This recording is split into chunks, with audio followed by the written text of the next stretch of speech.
Ju ftojmë të ndiqni programin Moment Vendimtar me Dr. David Jeremiah. Ky program shpall fjalën e pandryshueshme të Perëndisë tek individët dhe familjet që jetojnë në një botë që ndryshon çdo ditë. Dr. David Jeremiah është themeluesi i shërbesës ndërkombëtare radiofonike dhe televizive Moment Vendimtar. Në 4 dekada të mësimit të fjalës së Perëndisë, Dr. Jeremiah ka shkruar shumë libra, ndër më të njohurit janë Çfarë po ndodh në botë, Armagedoni ekonomik që po vjen, Perëndia nuk të ka harruar. Të kuptojmë 66 librat e Biblës.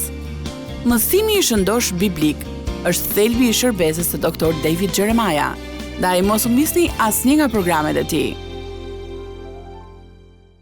Është kënaqësi të jesh në këtë vend. Kemi qenë në disa vende fantastike, por kjo dua të them se më duket sikur jemi në një kështjell antike, e cila duket shumë e përshtatshme për të vrarë gjigantët në jetën tuaj. Ne do të flasim në veçanti për disa nga këta gjigant, por së pari dua të të pyes se pse i quajnë gjigant. E di Shila, mendoj se kjo me shumë mundësi filloi kur po studioje jetën e Davidit, sigurisht historinë e famshme të Davidit me Goliathin. Neve na pëlqen kjo histori dhe ajo na flet, por në të vërtetë dua që të përqendrohemi te gjigantët me të cilët përballemi në kulturën tonë të sotme. Gjigant të cilët edhe neve na duken 3 metra të gjatë, ashtu si edhe Davidit. Një nga gjërat që më pëlqen te mësimet e tua dhe sidomos përsëri këtu është fakti se çdo gjë që ti trajton është diçka me të cilën jam përballur në jetën time. Por para se të kalojmë specifikisht te gjigantët, doja të pyesja. Shumë njerëz më thonë, nëse e dua Perëndin, pse jeta është kaq e vështirë? Pse nuk e bën më të lehtë jetën Perëndia? Pse duhet përballemi me kaq probleme në jetë? E po, jeta është e mbushur me probleme, nuk ka dyshime për këtë. Nëse studioni me kujdes Biblën, do të zbuloni se ka një lidhje i jashtëzakonshme mes dhimbjes dhe gëzimit. Wow. Jakobi e ka thënë kështu: ta konsideroni një gëzim të madh kur ndodheni përballë provash nga më të ndryshme. Dua të them se kjo duket gati si një folur e dy kuptimt. Nëse nuk keni sprova, nuk mund të keni kur gëzim. Nëse nuk i keni notat e zeza në piano, nuk mund të luani një melodi. Asnjërit prej nesh nuk i pëlqen kjo, por zakonisht, nëse kemi mjaftueshëm intuit, kthejmë kokën pas dhe kuptojmë se si Perëndia i ka përdorur ato probleme për të na forcuar dhe për të na bërë gati që të bëjmë gjërat për cilat ai na ka thirrur. Unë nuk e zgjedh dhimbjen, por shpeshherë dhimbja më zgjedh mua. Po. Le të flasim pak për këtë, sepse e di që me secilin prej këtyre gjigantëve është diçka me të cilën është përballur kushdo që po na dëgjon dhe po na sheh. Në fillim, të flasim për frikën. Ne jetojmë në një kulturë kur ndonjëherë njerëzit kur zgjohen në mëngjes, gati kanë frikë të dalin jashtë për shkak se në jetën e tyre po ndodhin shumë gjëra. Nga vitet e shumta që kanë në shërbes, dua të pyes nëse je përballur me frikëra që kanë qenë gjigant për ty? O, padyshim. E di Shila, kur fillova shërbesën, shkova në një vend të vogël që quhet Fort Wayne, që nuk ishte larg nga vendi ku isha rritur unë, në Cedarville, dhe Perëndia më thirri të filloja aty një kish me 7 familje, dhe më kujtohet frika që kisha se mos do të dështoja përpara të gjithëve, të turproja prindrit e mi, të turproja familjen, dhe nuk kisha idenë se çfarë po bëja. Por frika mund të jetë edhe një motivuese e madhe, dhe ka mundësi që të jem motivuar pak nga ajo frikë. Njerëzit më kanë pyetur nëse kam patur frikë kur kisha kancer. A kisha frikë kur u smurë me kancer? Mendoj se padyshim që kisha. Dhe është interesante se në atë kohë unë mund ta izoloja frikën time dhe nuk kisha frikë se mos vdisja. Unë kisha frikë të lija gruan edhe fëmijët e mi dhe e di që duket shumë fisnike, por kështu ka qenë, kjo më shqetësonte më shumë dhe kisha frikë. Më kujtohen disa nga ato gjëra, por gjithmonë më kujtohet se frika ime ishte reale, por në fund u zvendësua nga ndjesia e pranisë së Perëndis dhe e paqes së tij. Më kujtohet një herë kur po bëhesha gati të bëja një kontroll shumë të vështirë kur kisha limfom dhe doja që të lutesha. Dhe i thash donës: "Zemër, nuk mund të lutem." I thash: "Unë do të qaj." Dhe ajo ma ktheu: "Po do të lutem unë." Dhe bëri një lutje të pabesueshme, as nuk qau dhe as nuk bëri gjë tjetër. Ishte lutja më e jashtëzakonshme që kam dëgjuar të bëj ndonjëherë. Wow. Dhe më dha shumë forcë dhe e dija që do të isha më mirë.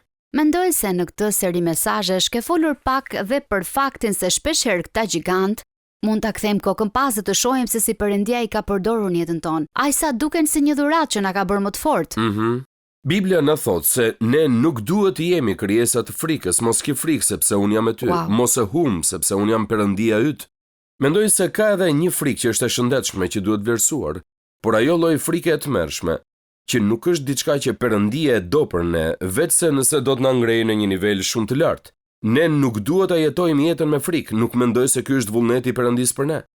Një nga këta gjigantët e tjerë me të cilët përballemi është edhe dekurajimi. Dhe le ta pranojmë, jeta është e vështirë. Në periudha të caktuara të jetës, të gjithë ne përballemi me dekurajime. Si ke arritur që ta përballosh dekurajimin? Shila, unë mendoj se dekurajimi është arma e preferuar e Satanit kundër meje. Wow, vërtet? Po. Dhe mendoj se njerëzit që bëjnë atë që bëj unë, njerëzit që janë ndërtuar si ne, njerëz me ambicie, janë më të prekshëm ndaj kësaj, sepse kur ti harxhon të gjitha energjitë dhe vazhdon përpara, atëherë ke për të patur disa ditë të vështira. Çfarë bën në këtë rast? Kur përballesh me këtë, si pastori një kishe të madhe dhe një shërbese të stërmadhe, kur e gjen veten të dekurajuar, çfarë të ndihmon? E po e dini, është një pasazh i mrekullueshëm në 10 e re që flet për Davidin, i cili duhet jetë ndirë si ne ndonjëherë, dhe më kujtohet një herë kur ai e gjeti veten në një situatë kur ishte larguar nga kampi me disa nga burrat e tij, por kur u kthye të gjitha gratë ishin zhdukur dhe fëmijët ishin zhdukur dhe ai kishte mbetur vetëm. Dhe Bibla na thot kështu: Davidi u forcua tek Zoti, Perëndia i tij. Wow. Ndonjëherë nuk kemi dikë që të ndihmojmë me këtë, sidomos nëse je pastor. Tek kush mund shkosh? Prandaj unë kam mësuar që ta inkurajoj veten në Zotin. Si e bën ti këtë? E arri përmes muzikës. Më pëlqen muzika dhe shpesh muzika i shërben shpirtit tim. Kam disa këngë për këto raste dhe mund të dëgjoj një këngë që më kujtohet se Perëndia e ka përdorur për të më ndihmuar të kaloj një situatë vështirë kur kam qenë i dekurajuar. Dhe ime shoqja është një inkurajuese e madhe për mua. Unë ne flasim shpesh, përpiqem që t'ia shpreh gjërat. Ndonjëherë kam të nevojshme që të qëndroj vetëm në shkrimin. Pastaj sigurisht kemi edhe miq të mrekullueshëm që janë inkurajim i madh për ne. Unë nuk dekurajohem shumë shpesh, por mbas e kaloj 2 ose 3 periudha dekurajimi në vit. Dhe Por tani ke Benjin. Po, tani kam Benjin qenin tim. Mirë, tani dua të flasim pak për një nga gjërat që mendoj se është bërë gati epidemi në kulturën tonë, që është vetmia. Kam përshtypjen se ka shumë njerëz që mendojnë se lidhen me të tjerët nëpërmjet rrjeteve sociale, por nuk janë vërtet të lidhur. Jo. Dhe si pastor, si mund të përballemi me vetminë që shohim në kulturën tonë? Po, e dini që në kishën tonë ne përpiqemi shumë që t'i mbledhim njerëzit në grupe të vogla dhe që t'i lidhim me njëri tjetrin, dhe këtë nuk e bëjmë përmes internetit, por duke u mbledhur fizikisht. Një nga gjërat që ndodh në një kishë si kisha jonë në Kaliforninë Jugore, sidomos me çiftet e reja, është se zakonisht të dy janë duke punuar, nëse kanë fëmijë. Ne po përpiqeshim që t'i mblidhnim njerëzit në grupe të vogla, por nuk po ja dilnim shumë mirë me këtë. Prandaj dhëndri im Emanuel Sanchez pati një ide, le të mblidhemi në grupe të vogla të dielën në mëngjes, si me shkollën e së dielës. Dhe kështu njerëzit marrin përvojën e grupeve të vogla, dikush mëson për pak kohë, marrin përvojën e një grupi të vogël, dhe ndërkohë që bëjnë këtë, fëmijët e tyre janë në shkollën e së dielës, fëmijët e tyre janë tek çerdhja poshtë, tek e njëjta ndërtesë. Nuk mund t'ju përshkruaj sa ndikim ka pasur kjo. Në kishën tonë kemi shumë çifte ushtarakësh dhe kam bërë shumë biseda me këto çifte që më kanë thënë, nuk e përfituron dot sa bekimi ishte kjo, na ka lidhur vërtet. E dini, ne duhet punojmë shumë që t'i lidhim njerëzit në kishën tonë. Nëse nuk e bëjmë këtë, vetë madhësia e kishës sonë është kaq e frikshme sa i bën njerëzit të ndjejnë një vetmi të madhe që nuk do të ndodhte nëse do të ishte ndryshe. Wow, kjo është vërtet inkurajuese. Një nga gjigantët e tjerë për të cilën flet dhe që mendoj se është i madh, është shqetësimi. Duke ditur që do të flisnim për këtë, kërkova në internet për shqetësimin dhe ankthin dhe mbeta e shtangur nga numri i madh i studimeve që janë bërë në mbar botën, nga mjekimet dhe nga zgjidhjet e shumta. Më thuaj, pse mendon se ankthi është ndruar në një epidemi në këtë çast? Po, është e qartë që përgjigjja përfundimtare për këtë është se mungesa e Perëndisë krijon ankth dhe sigurisht gjithnjë më shumë po jetojmë në një kulturë pa Perëndin. Kjo ka krijuar dhe krizën e medikamentet. Duhet të them se nëse shohim me kujdes, kuptojmë se është problemi më i madh që kemi aktualisht. Po. Por ja se çfarë thot Bibla. Bibla na thot: mos u shqetësoni për asgjë, por në çdo gjë ja parashtroni kërkesat tuaja Perëndisë me lutjesh dhe përgjërimesh me falënderim. Dhe nuk duhet të harrojmë atë që na tregon në fund. Na thot se kur të mendojmë gjëra pozitive dhe na jep një listë gjatë me gjëra pozitive që duhet mendojmë. Shila, besoj se sot më shumë se kurrë po jetojmë në një botë e cila është negative dhe ky negativitet i botës kërkon të futet në jetën tonë. Po. Dhe nëse e lëm negativitetin të futet në derë, ka për të zënë vend në tryezën tonë, dhe nëse e lëm të zërë vend në tryezë, ka për të jetuar në shtratin tonë. Wow. Nuk mund të jetoni një jetë rrethuar nga negativiteti dhe të mos qëndroni kundër tij. Mund të bie shumë poshtë nëse kaloj shumë kohë me njerëzit negativ, prandaj mos e bëni. Dhe ajo që është interesante është se nuk jam i sigurt nëse njerëzit e kuptojnë që Biblia na thotë që duhet të inkurajojmë njëri tjetrin. Kjo do thotë që të derdhemi inkurajim mbi të tjerët. Këtë kuptim ka, të inkurajojmë njerëzit. Ne jemi të zbrazur nga kurajo dhe kur inkurajojmë dikë, një pjesë të kurajos tonë e derdhim te personi tjetër. Më pëlqen kjo. E di që shumë studentë universiteti e pëlqejnë dhe ndjekin shërbesën tënde. Gjithashtu e di nga i mbirë që shkon në universitet që ka më mirë as student. Nëse do që të takosh një këshillues, lista është 2 deri në 3 muaj e gjatë. Dhe pyes veten për ndonjë nga të rinjt që po na ndjek dhe po përballet me ankthin, nga duhet t'ia nisin për ta vrarë këtë gjigant. Për shumë prej tyre, ajo është një thik me 2 presa dhe është e tillë sepse shumë prej këtyre fëmijëve nuk shkojnë në kish. Ata janë larguar nga kisha, jo domosdoshmërisht sepse kanë bërë diçka të gabuar, por thjesht sepse kisha është bërë paksa e parëndësishme për ta. Dhe ne nuk duam që kjo të ndodhë. Kur po përballeni me diçka, padyshim që vendi i parë ku duhet shkoni është te Perëndia dhe keni nevojë për njerëz që t'ju çojnë aty. Keni nevojë për njerëz që t'ju shoqërojnë për atë vend. Dhe kisha është një vend i mirë për ta nisur me këtë dhe sigurisht. Ne jemi të vetëdijshëm për faktin se në të gjitha kampuset tona studentore edhe sot ka shumë organizata të bazuara në besim, të cilat po shërbejnë me këta fëmijë. Po. Kurdo ka një rrugë për të shkuar te Perëndia. Po? Një nga problemet të cilin e has shpesh kur flas me vajza të reja është çështja e gigantit të fajit, të diçkaje që ato kanë bërë. Ndonjëherë është diçka e së shkuarës. Si mund t'i flasim gigantit të fajit ose diçkaje të cilën s'mund ta zhdukim dot? Së pari, Shila, duhet të kuptojmë se ky gjigant është i vërtet, gati është aq real sa na duket sikur është fizikisht i pranishëm. Nëse lexojmë për shkrimin e Davidit, për fajin e tij, te Psalmi 32 dhe te Psalmi 51, kuptojmë se ishte tepër i fortë, kishte ndikuar dhe te kockat e tij. E di, edhe pastaj ai thotë se ishte i thyer. Dhe derisa shkoi dhe rrëfeu, ai vuajti shumë për këtë. Unë përpiqem që t'i ndihmoj njerëzit të kuptojnë diçka, siç e përmend edhe ti, që ata nuk mund ta falin dot veten. Por ajo që është interesante është se në asnjë vend të Biblës nuk na thuhet ndonjë gjë që duhet ta falim veten. Wow, nuk e kisha menduar këtë. Dhe unë u them, a beson se Perëndia të ka falur? Po. Por sërish, nuk mund ta ndjesh dot këtë falje sepse nuk e ke falur veten. Nuk të duket sikur standardi yt i faljes është më i lartë se i Perëndis? Wow. Më shohin dhe më thonë, po nuk e di këtë, pastaj ju them dëgjoj pak. Perëndia ju fal plotësisht, tërësisht dhe pa kushte. Dhe kur Perëndia të fal, ti je i falur. Tani të duhet vetëm që ti kujtosh vetes her pas here që ti je i falur nga autoriteti më i lartë që ka ekzistuar në përjetësi. Por unë mendoj se kjo është një armë e armikut që të mendojmë se ne jemi përgjegjës për të falur veten. Dua të them se e kuptoj këtë, por çështja është se falsi i madh është Perëndia. Dhe jo ne. Nuk kam dëgjuar kur dikë të thotë që në asnjë vend të shkrimit nuk na thuhet se ne duhet të falim veten, por vetëm që të pranojmë faljen e Perëndis. Ne jemi vetëm marrës të faljes së Perëndis. E fuqishme. Duke qëndruar paksa në të njëjtën linjë, dua të shohim pak gigantin e tundimit. A është mëkat të tundohesh? Nuk mund të jetë, sepse Jezusi u tundua. Dhe në fakt Biblia na thotë se ai u tundua në të gjitha fushat ku tundohemi dhe ne, por nuk mëkatoi. Po. Kur djalli e çoi atë në shkretëtir dhe e tundoi, ai nuk mëkatoi. Nuk është mëkat të tundohesh, por është mëkat i dorëzohesh tundimit. Tundimi është të dëgjosh një trokitje në derë, por dorëzimi është që të hapësh derën dhe ta lësh të futet brenda. Wow. Prandaj të tundohesh nuk do të thotë që të bësh mëkat, por mëkat do të thotë ti dorëzohesh tundimit. Çfarë mund t'i thuash dikujt që po lufton me diçka, për shembull pornografia në internet, apo alkooli, apo diçka që si besimtar ata e dinë që nuk duhet ta bëjnë, por vazhdojnë të tundohen? Çfarë duhet të bëjnë në atë çast? Më lejoni t'ju tregoj se pasazhi kryesor i shkrimit është tek 1 Korintasve 10:13, na thotë: asnjë tundim nuk ju ka gjetur juve përveç se tundimit njerëzor.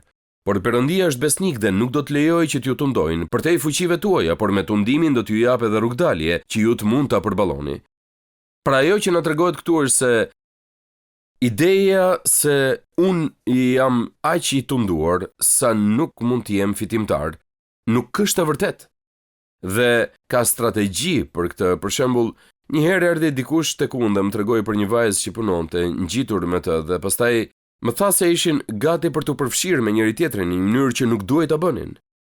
Dhe unë i thash, e ke seriozisht këtë? Po ti je i martuar, ti ke një familje, ti nuk do doje që kjo të ndodhte, duhet gjesh një punë tjetër. Po. Ai më ktheu, "Çfarë? Të gjej një punë tjetër?" I thash, "Ka vetëm një mënyrë për të dalë fitimtar mbi tundimin seksual. Bibla na thotë që duhet ja mbathësh prej tij. Është një nga gjërat e pakta që Bibla thotë që duhet i largohemi sa më shumë."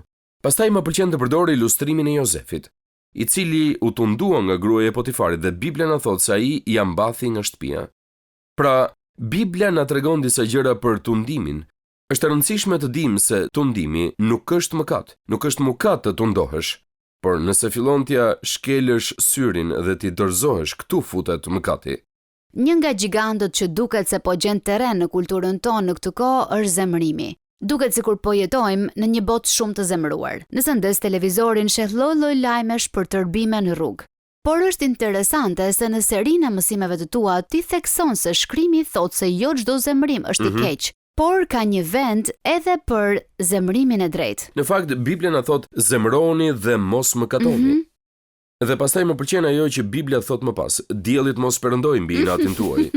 Kam dëgjuar për një njeri që tha, po ne praktikojmë vërtet këtë në shtëpinë tonë dhe kemi 2 javë që nuk kemi fjetur gjuhë. E dini, është vërtet interesante se sa praktike është fjala e Perëndis. Pikërisht kjo frazë, diellit mos perëndoj mbi inatin tuaj. Diçka që kam vënë re unë dhe mbase shpeshherë është më shumë te gratë se sa te burrat, është giganti i përçmimit. Lidhet paksa me zemrimin, por si do ta përkufizoje përçmimin? Ja përkufizimi im për përçmimin. Përçmimi është zemrimi futur nën tokë. Oh, wow! Përçmimi është zemrimi të cilin nuk e keni trajtuar, por e keni mbledhur brenda shpirtit tuaj dhe aty është grumbulluar stres pas strese dhe pastaj në një çast të përshtatshëm që nuk e keni menduar kurrë se do të ndodhte, bum, ju shpërtheni dhe gjithë përçmimi del jashtë. Prandaj nëse nuk përballeni me zemrimin, ai shndrohet në përçmim. Dikush që po na dëgjon ose po na shikon dhe mendon me siguri se kështu është vetë, si mund ta mund gigantin e përçmimit? E di Shila, për të gjitha këto gjëra që diskutuam, gjëja më kryesore është që të kesh mundësi që ta pranosh. Ti je i aftë që ta pranosh. Pse unë ndihem kështu? Pse kam këtë ndjenjë në zemrën time? Pse ka kaq përçmim? Dhe të përpiqesh që ta izolosh.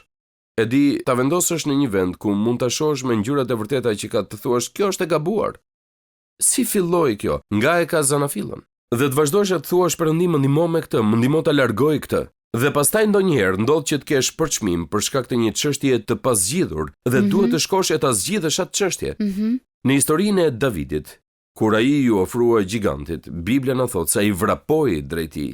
E mahnitshme. Po pra, ja se çfarë po bënte ai. Ai nuk do të priste derisa giganti të shkonte tek ai. Ai shkoi vetë te giganti dhe mori fitoren. Por kjo është një nga gjërat që e gjejmë te të gjitha pjesët e kësaj serie mesazhesh. Ti thua që këta gjigant ekzistojnë, por nuk duhet t'ja mbathim prej tyre. Me fuqinë e Perëndis ne vrapojmë drejt tyre. Po. Por le të flasim për dyshimin. Ti ke një mendim interesant në mësimet e tua për dyshimin, që dyshimi jo gjithmonë është diçka e keqe. Jo. Na trego pak për këtë. Dikush një herë më ka thënë se ka më shumë besim te një dyshim i sinqert sesa në çdo gjë tjetër që mund të keni. E dini, shumë e shumë njerëz që unë i njoh janë bërë mësues të mëdhenj, të talentuar dhe të fortë apologjetikës, dhe kjo fillon me dyshimin. Sepse kur dyshoni, çfarë dëshironi që të bëni? Dëshironi që të zbuloni pse unë, pse kjo, a është vërtet kjo apo jo? Dhe më pëlqen historia e Thomait, që e dini se çfarë tha, po nuk e pash, nuk do ta besoj. Dyshimi ju nxit që të kërkoni përgjigje, dhe jo vetëm të mblidhni gjërat në shpirtin tuaj dhe t'i ktheni shpinën, por të përballeni me to. Dhe dua të tregoj me sinqert me ju, nuk mund të keni qenë krishter për një kohë gjatë nëse nuk keni pasur çaste kur keni menduar, po sikur kjo të mos jetë e vërtet. Po sikur të mos jetë e vërtet kjo së cilës i kam kushtuar gjithë jetën. Pastaj hap Biblën dhe gjen vargjet që të sigurojnë se është e vërtet. Ne dim që është e vërtet, është absolutisht e vërtet, por ndonjëherë vjen dyshimi dhe ai ju çon drejt një besimi më të madh dhe një sigurie më të madhe. Edhe ti ke patur çaste të tilla në jetën tënde? Kam pasur çaste kur kam pasur dyshime. Wow. Po.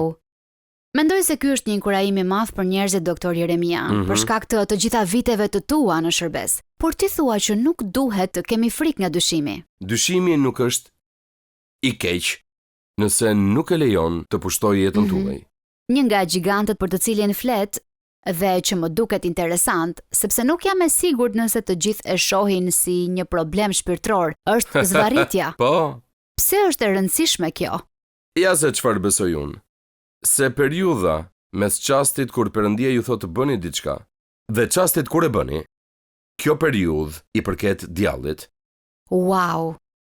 Dhe për gjatë viteve e kam kuptuar vërtet se kur Perëndia thot bëje këtë, ti e bën, dhe për çdo minutë që nuk i bindesh Perëndis, ti i hap derën armikut që të futet edhe në fund ai të shtyn tutje dhe ti nuk e bën më kurrë. Wow. Dhe sa më shumë që plakemi, aq më mirë e dim që kur Perëndia të thotë bësh diçka, duhet ta bësh sa më shpejt që të mundesh. Më lejo të them që kjo është shumë e vërtet, sepse ndonjëherë kemi më të lehtë të mendojmë do ta bëj nesër ose do ta bëj më vonë, por në thelb kjo vërtet është mosbindje. Mendoj se një nga gjigantët më të mëdhenj me të cilët përballemi është dështimi. Frika nga dështimi. Doja të dija në gjithë këto vitet që ke kaluar duke studiuar fjalën e Perëndis, a ke hasur në ndonjë pasazh që ka qenë i dobishëm për ty për këtë? Është e qartë që eksperimenti i madh i dështimit është dështimi i Pjetrit dhe mohimi që i bëri Zotit. Dhe kur shkojmë te Gjoni 21 dhe shohim Zotin Jezus që e përqafon atë në dështimin e tij, dhe ashtu siç ai e mohoi 3 herë atë, ai e rikonfirmoi atë 3 herë. Ai e ult dhe hëngri mëngjes me të, ai i dha dashuri dhe e ripërtëriu atë. Për këtë gjë shumë gjëra janë të vërteta, Shila. Kur ju dështoni, nuk bëheni të dështuar. E di, të gjithë ne dështojmë në ndonjë gjë. Ne gjithmonë jemi duke dështuar në diçka. Dështimi nuk është kurrë përfundimtar nëse nuk e lejoni. Po. Më kujtohet një libër që e ka shkruar Erwin Lutzer, që për shumë muaj ishte një nga librat e mi të preferuar, titullohet Dështimi, dera e pasme drejt suksesit. Ka një titull fantastik. Po, dhe na tregon se si ndonjëherë gjërat në cilat dështojmë, Perëndia i përdor për të na dhënë një fitore më të madhe. Je përballur ndonjëherë me këtë në jetën tënde? Me disa gjëra që e ndjer se ke dështuar, nuk e përfytyroj dot këtë për ty, por që Perëndia i ka përdorur. Më lejo të tregoj një histori. Kur u bëra pastor i kishës Shadow Mountain, kishim 5 shërbesa në javë. 3 në El Cajon dhe 2 në qendër. Kjo ka ndodhur para se të kishim qendrat. Dhe njerëzit zinin rradh sepse nuk kishte vende. Wow. Doja të ndërtonim qendrën e adhurimit sepse dija që nëse nuk do ta ndërtonim nuk do të rriteshim dot. Dhe na u deshën 8 vjet për të marrë lejen që të ndërtonim atë ndërtesë. 8 vjet. Nuk arrinim që të bindnim këshillin dhe bashkinë që ta aprovonte, nuk mund të merrnim dot leje, nuk kam parë kurrë diçka të tillë. Dhe mu duk vetja i dështuar si drejtuesi këtij projekti, por ka qenë gjatë kësaj kohe, gjatë këtij ta quajmë dështimi, kur Perëndia më vendosi në zemër shërbesën kombëtare në radio. Mendoja se nëse nuk mund të arrija më shumë njerëz aty sepse nuk kisha më vende, mbase mund t'i arrija nëpërmjet radios. Dhe kështu fillova radion. Dhe tani që e kujtoj gjithë këtë periudhë, kujtoj që sapo kemi arritur mbi 3000 stacione radioje në Amerikë. Ne transmetohemi çdo ditë në 3000 stacione radiosh. Kjo lindi nga dështimi për të ndërtuar një ndërtesë sepse unë nuk mund të merrja dot leje. Kjo është e mahnitshme. Shpeshherë Perëndia ju lë të dështoni në diçka sepse ka diçka më të mirë për ju që ai kërkon që ta bëni. Shpresoj që kjo t'i inkurajoj njerëzit që po na dëgjojnë. Giganti i fundit për të cilin ti diskuton në këtë seri është giganti i xhelozisë. Dhe mendoj se në kohën e rrjeteve sociale ku njerëzit shohin fotografitë e njerëzve të bëra në çaste të përsosura dhe me filtra të ndryshëm, është shumë e lehtë të lind xhelozia, sepse mendon se jeta e gjithë të tjerëve është më e mirë se jeta jote. Si duhet ta trajtojmë gigantin e xhelozisë që është kaq tinzar? Po ke shumë të drejtë për gjithë ato që the, sidomos për fëmijët. Një nga gjërat me të cilat përballen ata është se e shohin veten përballë me fotografi të rregulluara të miqve të tyre dhe ndihen se nuk janë në lartësinë e tyre, prandaj fillojnë të ndihen xheloz. Këtë vit kjo ka qenë një nga çështjet që kemi ngritur në shkollën tonë. Të respektojmë Perëndinë, të respektojmë prindrit, të respektojmë drejtuesit, të respektojmë mësuesit dhe të respektojmë internetin. Wow. Njëherë dikush më pyeti, cili është ndryshimi mes zilisë dhe xhelozisë? Xhelozia është mënyra se si ndihesh për njerëzit e tjerë, kurse zilia është mënyra se si ndihesh për gjërat e tjera. Ti je ziliqar për një gjë, ziliqar për këtë gjë, por kur ndihesh xheloz, ti je i përqendruar te një njeri dhe ndihesh xheloz për atë njeri.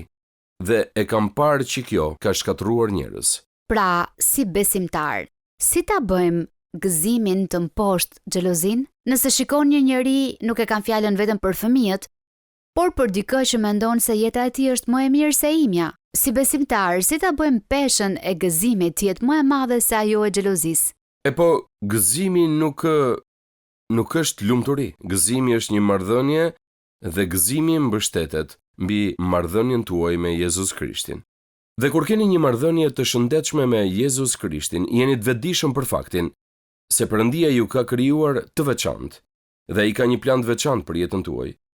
Ju ndodheni këtu në këtë tokë sepse Perëndia ju gdhendi juve kështu në planin e tij dhe ju vendosi këtu. Prandaj nuk duhet jeni xheloz për dikë tjetër, sepse nuk keni ardhur këtu për të bërë jetën e tij, por për të bërë jetën tuaj. Dhe duhet i heqim syt nga gjithë të tjerët. Kur ne i heqim syt nga ajo që Perëndia po bën për ne dhe përqendrohemi te ajo që ai po bën te dikush tjetër, do të bëhemi xheloz. Po. Nuk ka rëndësi fare se çfarë moshe kemi apo se sa kohë kemi që e bëjmë këtë.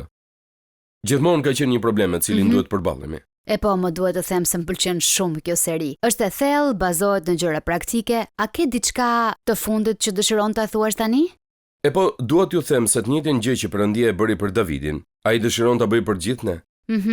Davidi doli përpara këtij giganti dhe i tha atij: "Ti po vjen përpara meje me forcat e tua, kurse unë vi përpara teje në emër të Zotit, Perëndisë së Izraelit."